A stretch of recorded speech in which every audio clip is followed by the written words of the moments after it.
everybody. Jeff Salzman here. Welcome to the Daily Evolver.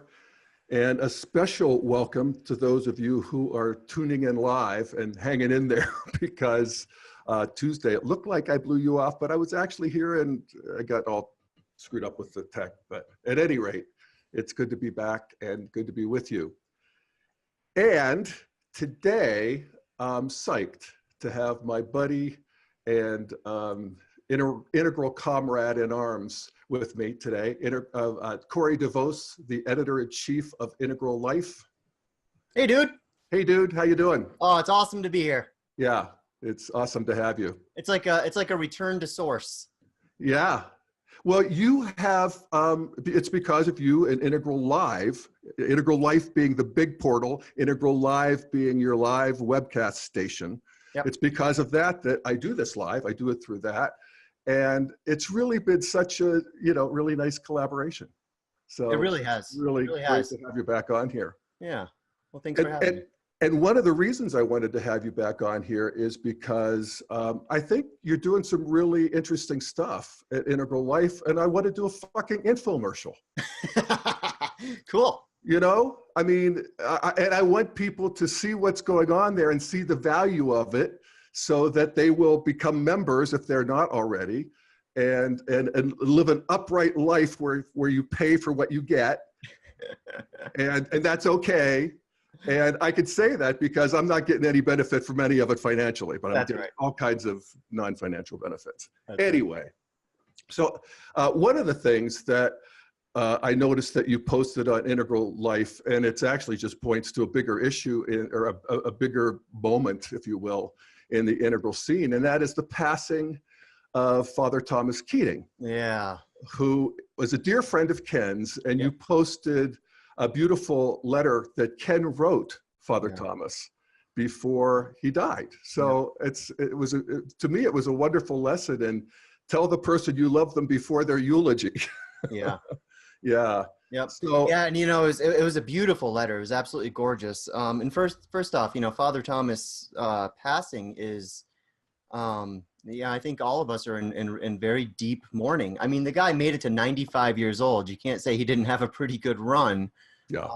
And he's been diminishing for a while now, and even still, his passing just feels, Ken used the word devastating. Yeah. And that, I thought that was apt. It feels absolutely devastating because there's no one else who could, possibly, wear that collar. He was an amazing human being. Yeah. So I'm sharing the one paragraph that touched me. Are you seeing it in the share screen? Yep. Yeah. I see that. Where Ken writes, there to Father Thomas, there are few lives I can think of that have been as truly, integrally, authentically engaged. And humanity as a whole is just that much closer to a genuine realization of God because of you. Bless you, bless you, bless you, my friend. I will carry you in my heart forever. Ken Wilber. Yeah, very sweet. But yeah, I mean, I remember back when you and I worked at the Integral Institute with Ken, and, we're talking 2004, 2005, 2006, we were doing the seminar, we're rocking and rolling. We had 30, 40 people working there. And Father Thomas was a real key character in the whole integral scene, especially then, because he was really productive, and he was productive to the end. It got in a spiritual way for sure. But what I think Ken loved about Father Thomas, and what he transmitted, what piece he brought to the integral puzzle, was the Christian piece. Yeah. And the whole contemplative prayer movement, which became and still is. Yeah, centering prayer. I'm sorry, yeah, centering prayer. A spiritual path that has the flavor of second person. That's right. Where I'm seen and loved by Almighty God. Yep. And that is, that's a piece of it that I'm, how can you overvalue that? How can you thank somebody for giving you that? Yeah. Yeah. And Father Thomas, just in terms of my own sort of spiritual path or trajectory, or, however you want to look at it, people like Father Thomas, people like Brother David, Stendhal Rost, Paul Smith, You know, these guys for me have had a huge impact in terms of sort of, you know, almost grounding my adult spirituality with the spirituality of my childhood in a lot of ways. You know, I've often described this, the process that I think a lot of Westerners take is, you know, you grow up with an exoteric form of a religion, which is sort of just that outer layer, sort of the dogmas and the myths and, you know, all of those trappings. And we tend to get disillusioned with that, particularly as we, you know, start hitting, you know, the rational wave of development. We get really disillusioned with the exoteric myths of our childhood.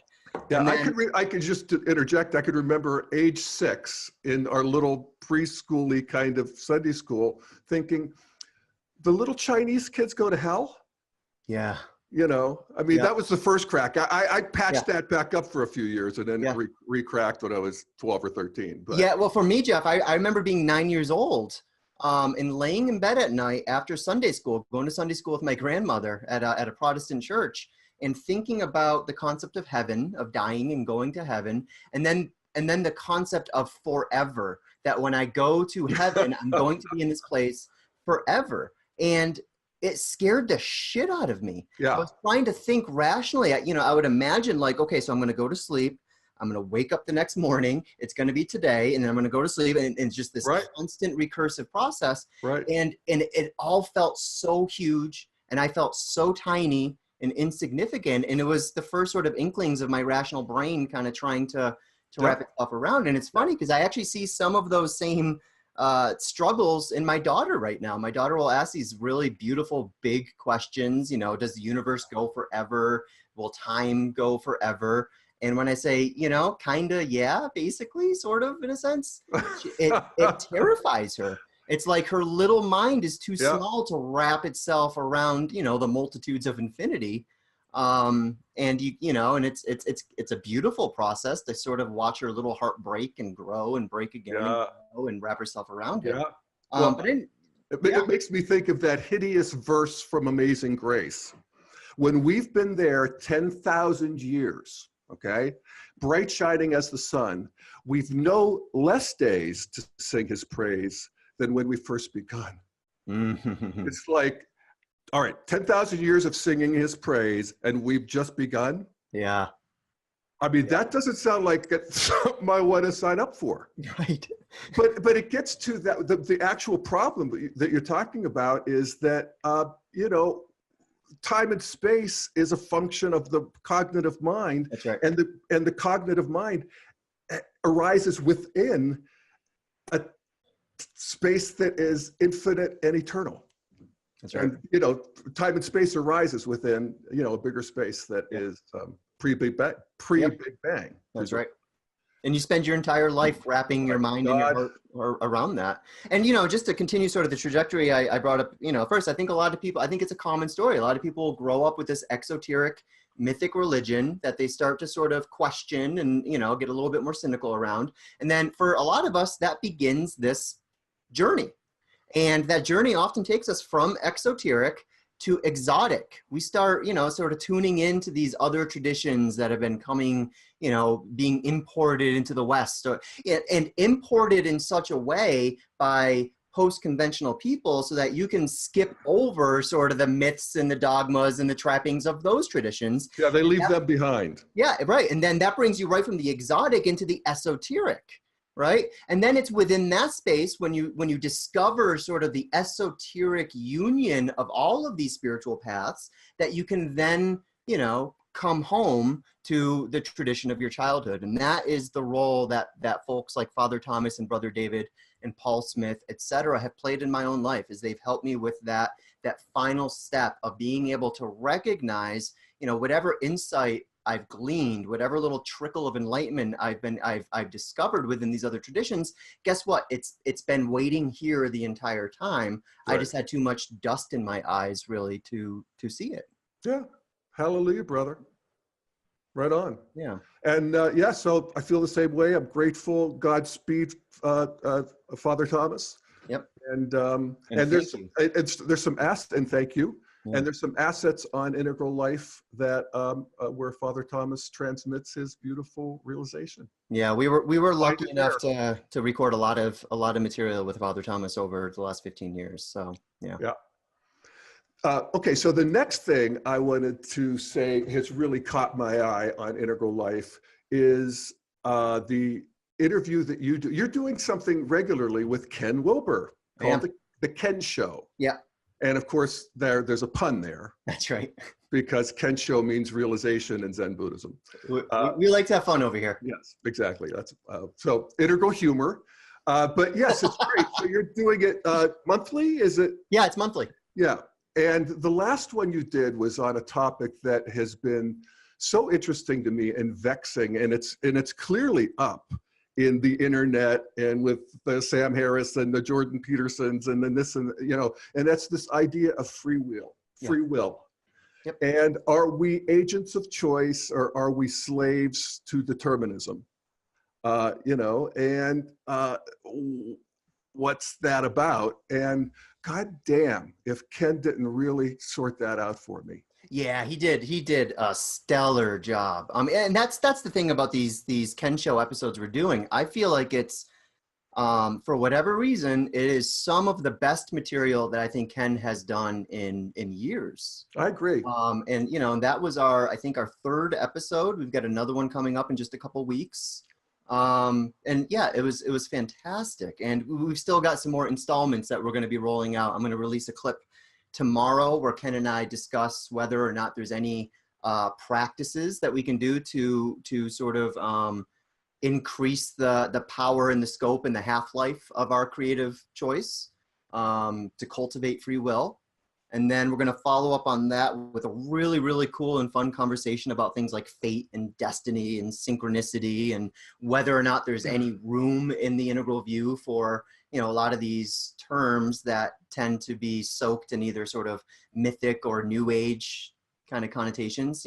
Can they still be useful conceptually for integralists? So that was a really, really cool discussion. Yeah. And then finally, a little segment about what free will looks like from the stage of enlightenment and post-enlightenment. Does it go away? Does it sort of vanish into a poof of smoke? Because Ken often talks about how effortless everything becomes when you hit that sort of non-dual realization. Well, free will is sort of defined by the capacity to effort towards something. So what, how exactly does that land? Really, really great conversation. Yeah, fantastic. And it's what integral can do. And it's so wonderful to see such a virtuoso performance in a way, because I've been listening to Sam Harris and I'm talking to Joe Rogan and I'm trying to sort it out. I think I might do an episode on it. And, as I guess I would have expected from Ken, an integral view sort of it doesn't sort of, it does. It includes both. It just teases it apart. Which part of our behavior and our being is automatic, is karmic? It's basically the result of cause and effect, and this whole cascade of cause and effect actually since the Big Bang. That's right. Right? Yep. And then what part of it is the creativity that actually is available to every moment, which is why the universe isn't just still a big blob. Yeah. And that there is something besides the second law of thermodynamics. And in a sense, the universe is winding up in terms of consciousness as it winds down in other ways. Mm-hmm. And so this both thing really comes online, and it was great. And I wanted to play a segment, if I might. Oh, cool. That I really liked. And you were great too, Corey. I mean, that's the other thing I want to say is that you brought Ken out in a way and also set the scene and set the frame, which I'm going to ask you to do actually in a minute, in the way that you did it. But this is what Ken had to say about this both and kind of thing. And it's right after he talks about Alfred North Whitehead, who's one of the philosophers certainly in the integral lineage. And that Whitehead says, in order to get a universe going at all, we need three things: the one, the many, and the creative advance into novelty. Yes. And so that's where we'll pick this up from Ken. Where he's taken by that third one, particularly the creative advance into novelty. So what we're going to do, if we're going to do this, for Whitehead, he had what he called three ultimates. These are three things that you had to have before you could even get a universe up and running. And the first one was just the one. Mm-hmm. The next one was the many. And then the third one was what was so interesting, the creative advance into novelty. And that's such a brilliant thing to say, okay, this is inherent in the universe. Because if you actually sort of stand back and look at the direction of the overall universe and see, okay, which direction is that actually going? It's not winding down, it's winding up. Right. You get more and more complex entities, you get more and more self-organized entities. They have a greater degree of wholeness and unity. They have greater self-organization, and it appears greater consciousness. So that's unmistakable. You can't miss that. Right. And so Whitehead simply said, right, that's the fundamental factor. And he's not getting that from the second law of thermodynamics. He's getting it from an absolutely obvious look at how evolution actually operates. Mm-hmm. Firing on all cylinders, man. Yeah, really true. Yep. Yeah. Yeah, so when you set up the interview, you talked about how did you put it? There was the two big categories of free will that we talk about. Yeah. So, when I asked the question, when I do these talks with Ken, because I've known Ken for a while, I try to anticipate what his response to a given question will be. And in order to sort of deepen things so that Ken doesn't feel like he has to give, an integral 101 kind of lesson, what I do is I try to bake some of those responses into the question itself, which is why it can take me like 15 minutes to ask a fucking question before he starts talking. But so I had the sense that in this conversation of free will, he would go to creativity, and he would go to, the first person perspective of interiority, and how both of these are themselves baked into the universe. But when I thought about Ken, bringing out the classics in a certain kind of sense to talk about that, to me, it felt like those were necessary ingredients for free will, but not quite enough to result in free will. And those two things, again, Corey, being the creative advance into novelty. Okay, so every moment has a chance for something new to happen that has never appeared in the cosmos before. That's right. So that's the advance into novelty. Yep. And the other thing is interiority. Yep, and the fact that interiority goes all the way down. And, so this is largely a response to, a lot of the Richard Dawkins and, those types of guys who tend to reduce all of reality to third-person objects. And they see consciousness as this illusion of interiority that is sort of the byproduct of the chemicals that are, sloshing around between your ears. And, and Ken, I know, has a very different take on that. And it was within that frame that I wanted to have this discussion about. And let me just share something about this idea of interiority, and in a sense consciousness, or real proto-consciousness that goes all the way down to atoms and quarks, so that they have little, Ken says you wouldn't want to say they have feelings, you wouldn't want to say they have consciousness in the way we think of it. I actually prefer to think that they do. That atoms have little tiny feelings and little tiny consciousnesses, but it's poetic. But so I'm watching this show that's on PBS called Closer to Truth, which is a great show, and I want to feature it at some point. But it's this philosopher, scientist, who goes around and talks to different philosophers about different philosophical issues. And so he's talking, I'm forgetting who it was, but it was one of these big guys, John Sears, I want to say, or something, who is talking about the pantheistic view, where that everything has consciousness. And he says, but that's obviously not true because my belt buckle doesn't have consciousness. Right. And I thought, is that the level of understanding that you have of this? And the integral understanding of this, the holonic understanding of this, is that each of these building blocks that create everything. So that's right. Quarks to atoms, atoms to molecules, molecules to cells. These are the things that are the keepers of the, the interiors. That's right. And he's right. His belt buckle is not conscious. No, it's not. It's a bunch of things that are together, which Ken says it's a heap, not a whole. Yeah. Yep. A heap, HEAP, not a whole in terms of a series of nested holons. That's right. So that's a really important concept in integral theory. Yep. Yeah. Foundation. Yep. Yeah.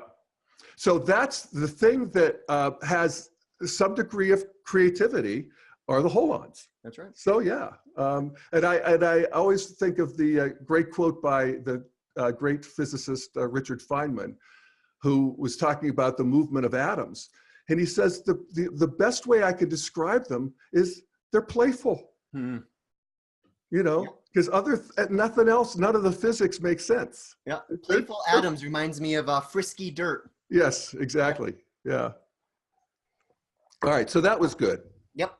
And that is, that's part of the Ken Show, which is behind the paywall, which is why people should join Integral Life. And tell us about that. Ted, do a little overt infomercial for a second.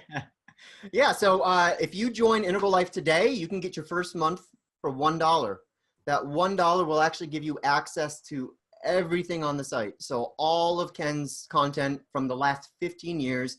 I mean, it's an astonishing amount of content. It's, I'll just say the same thing I always say. It's an embarrassment of riches. There's so much in there. There's so many gems. And I've always felt like, geez, man, any one of these presentations or dialogues or what have you could send someone's life off in a completely different direction. It's some really beautiful stuff in there. And so the way this works and the way the Ken Show works is you can actually watch the Ken Show for free. If you tune in on the Saturdays, it's usually the second Saturday of the month, sometimes the third, but usually the second. You can find a calendar on integrallife.com/live. You can actually watch the live webinars for free. We then take the recorded version of it, chop it up into a bunch of pieces, and then make that available for members of Integral Life. So it's one of the ways that we like to play with sort of abundance on one side and scarcity on the other. Giving people a nice on-ramp to hear some of his latest thinking with no obligation at all. But it's also an invitation to sign up and to help sustain our organization and allow us to continue producing this amazing content. Yeah.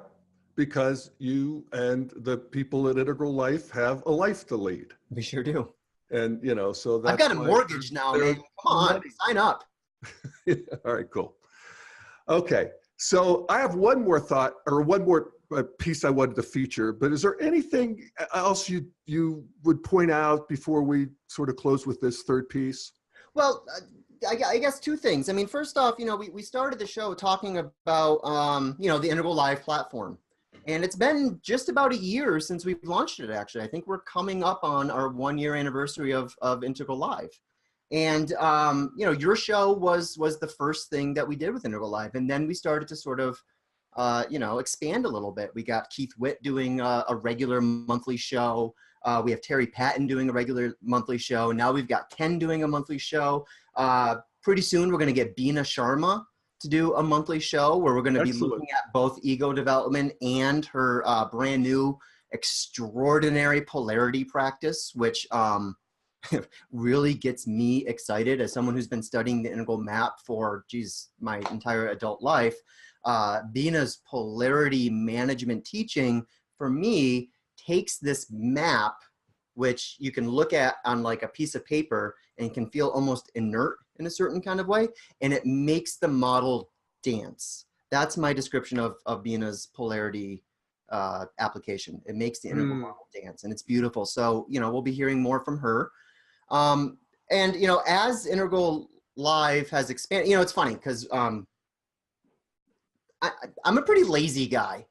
I do a lot of things. You could have fooled me. Well, I do a lot of things, but a lot of things I do are in effort to sort of, you know, give other people an opportunity to do some of the heavy lifting here. So when I created Integral Live, I had this fantasy. I'm going to create this platform, and I'm going to be able to just hand it over to people like Jeff and to people like Keith, and, you know, and so forth.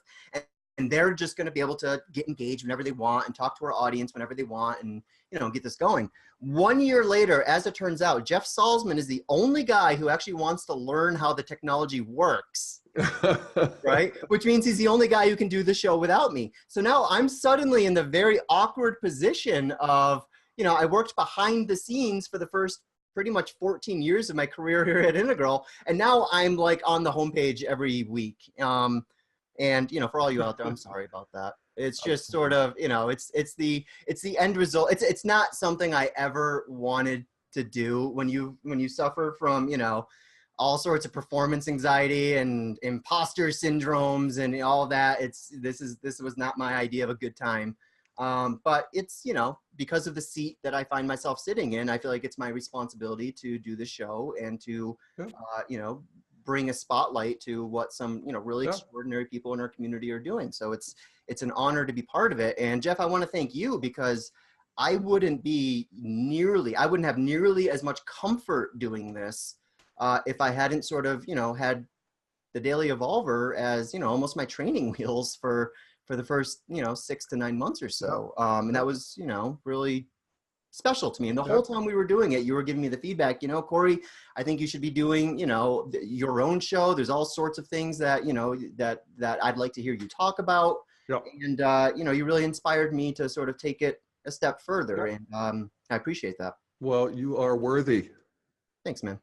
And I always think of what Eleanor Roosevelt said. I think, who knows who said it, but it's like when what you have to say is more important than all your fears about saying it, then you just get on with it. And it's like you said, you know, you're in the position, you know all these people, we have all these contacts, you're in the center of this thing, and you almost have to rise to it. You know, it's your responsibility. And I've gotten totally used to making a jackass of myself on live camera, so it's all good. Yeah, it's all good. All right. So the one thing I wanted to also feature in this broadcast about what's new on Integral Life is a program that Ginny Whitelaw has done. And Ginny is really terrific, isn't she? Oh, she's one of my favorite people. See, she came along, she's sort of new to the scene, so I hadn't really gotten the download. Yes, sort of. Yeah, well, yeah, to me. You're right. You know, and I was really impressed when I looked at her. Well, first of all, her credentials, her bio. She's a biophysicist with a PhD. She's a Zen master. I'm forgetting what lineage, but she has she's a real Zen master. She was a manager in NASA's space station program, and she's got a 5th degree black belt in Aikido. So, she originally wanted to be an astronaut. Is that right? Yeah. What's funny is if you look at Ginny, she kind of looks like an astronaut. Yeah. She has that look, that like Ohio kind of, you know. Well, it's also that white robe, you know, a little bit Star Trek-y. But so anyway, I want to play a piece from her. She did a program called Lead with Purpose. Yes. And you know what? My business was on leadership training. My original business was called Career Track Seminars. Some of you, I know you write me and say, I've been to your seminars way back when in the 80s and early 90s. And so I know my way around business training, professional development training. And this is new. This is new. This is what I would want it to be at this stage of human development, where we're looking at leadership and professional development, you know, being the best you can be. It's not for everybody, but if that's what you want to do, then you know, she's bringing in all four quadrants, in the upper right in terms of the energetics, and the upper left, and I think a really, really beautiful integration. And here I'm going to play a piece from it. And so this is Ginny Whitelaw, and here we go. We've been looking at this idea of purpose, your purpose, what it is you're trying to do in the world. And we've observed both that, first, purpose is really important to align your energy so that you can send it out into the world and can create value. That's our definition of leadership, your authentic self-expression that creates value. On the other hand, we know that the world isn't always accommodating of our purposes. It's a very fast-moving, complex, chaotic world, and sometimes it doesn't honor our agenda. So it's important that we can both have that clear intention and not get stuck, that we can be resilient and agile. And we're going to play with that idea much more here in Module 3 as we look at how leaders, how you turn energy into things that matter. Because truly, that's what we're doing. She's, Right was it? Yeah. You know, and Jeff, you mentioned her background, and you know what I find really interesting about Ginny's background is every phase of her career has given her mastery in a different quadrant of her own self and her own life.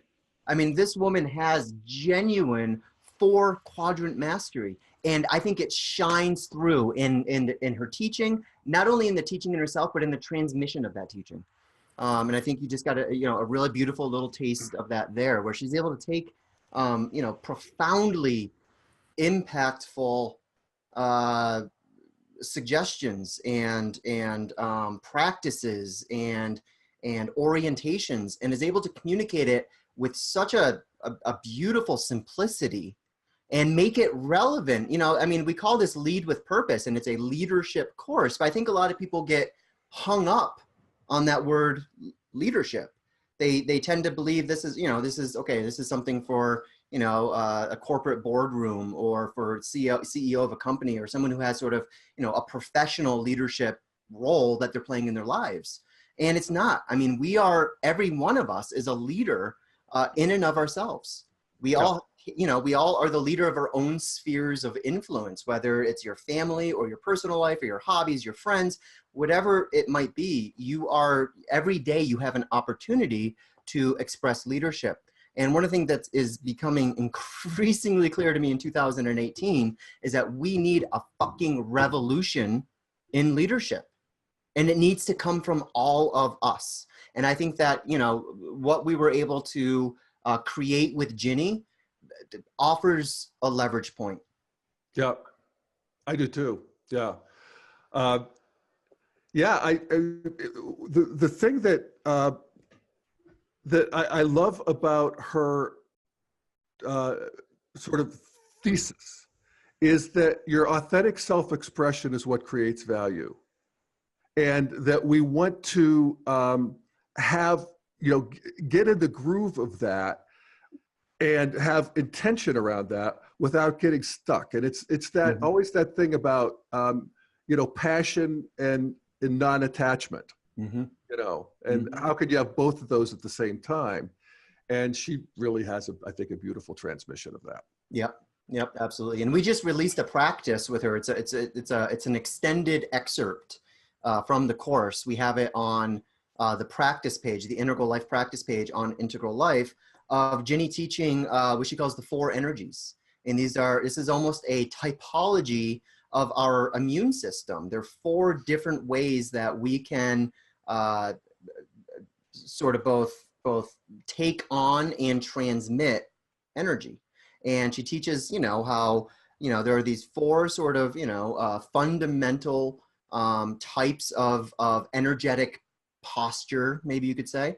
And all of us tend to have one that we rely on, oftentimes over rely on. It becomes native to us. And then usually there's at least one of them that we're not quite so comfortable with.